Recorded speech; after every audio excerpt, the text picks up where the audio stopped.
What does it mean to be a mindful listener? I'm going to show you how, so stay tuned. Have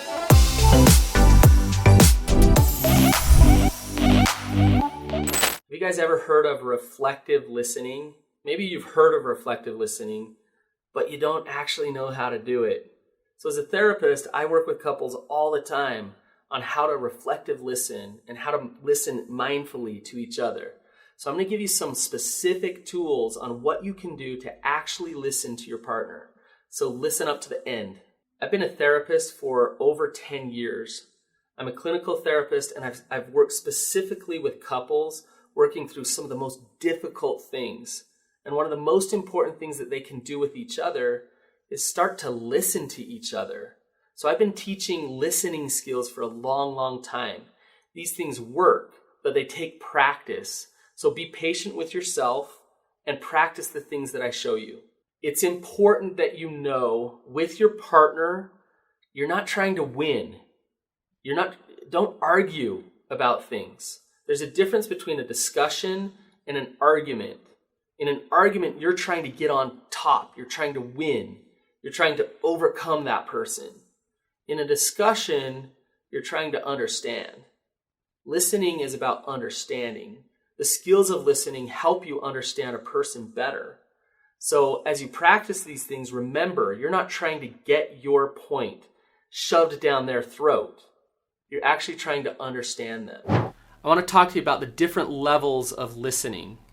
So first off, this is like in the negative. This is the worst way to listen, and that's defensiveness.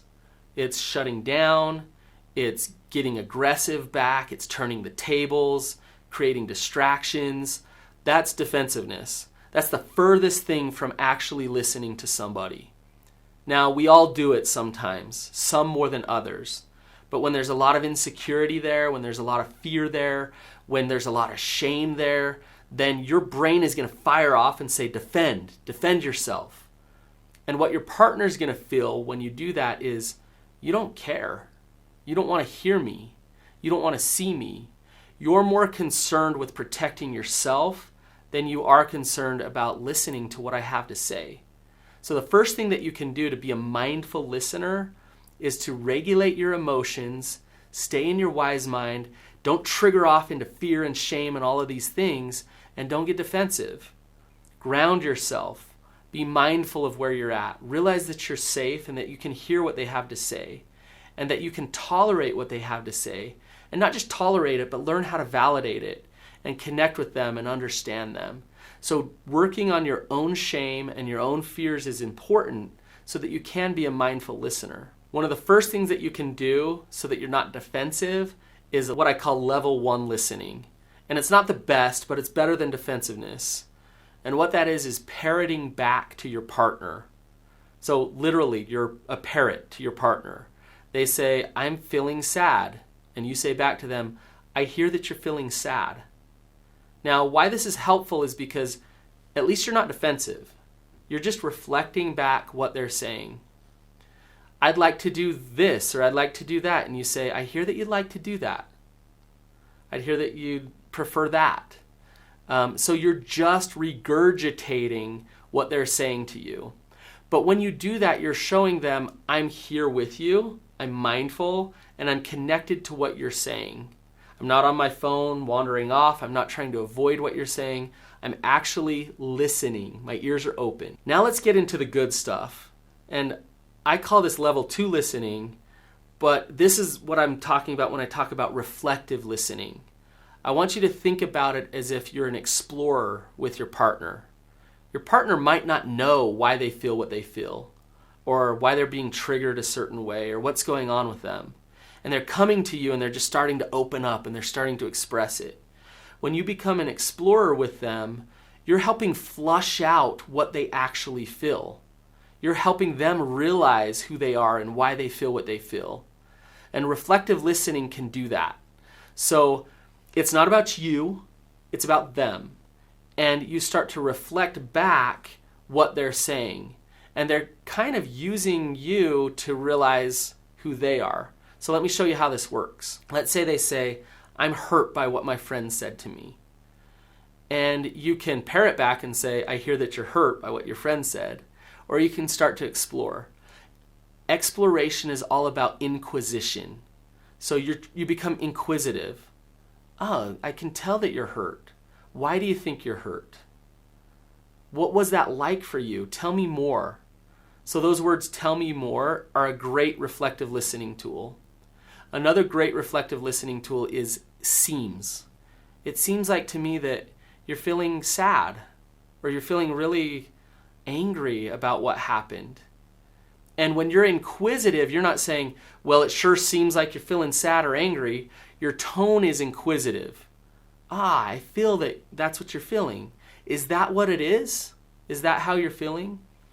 Your goal when you're reflective listening and exploring with your partner is to get them to nod their head and say, yeah, that's what I'm feeling. That's what's going on with me. So you're inquisitive. You're not making it about you, and you're not telling them what is. Rather, you're reflecting back to them what's going on. So tell me more, or it seems like this is what's going on. Or what I'm feeling from you is this. Is that it? So you're asking them questions and you're reflecting back. Explore for a while with them. Flush it out. And they'll feel like, wow, you actually care. This feels really good. Thank you. The next thing to do is to validate. Now, I want you to understand something. You don't have to agree with them to validate them. They might say, I'm feeling sad because that person hurt me. And you're thinking, that person didn't hurt you. Try to let go of judgment and validate them anyways. You don't have to say to them, I don't agree with that. But you can say, I can see why you'd feel that way. That makes total sense. You're not crazy to feel angry right now. I'd feel angry too if that's how I felt. That's putting your stamp of approval and saying, it's okay. Your feelings are valid. And you don't have to beat yourself up or feel crazy for feeling them. It's fine. Remember, listening and mindfully listening has way more to do with your nonverbals than what you actually say. So a simple nod of the head, a look in the eyes, a hug, all of these things are saying to that person, that partner, that I'm here with you. I care. I'm feeling you. I'm vibing with you.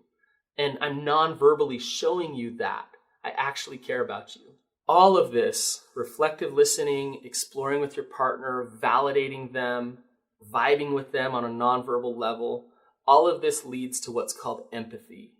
Empathy is feeling something with somebody. You're there with them. You're mindful with them about where they're at and how they're feeling. That's the goal.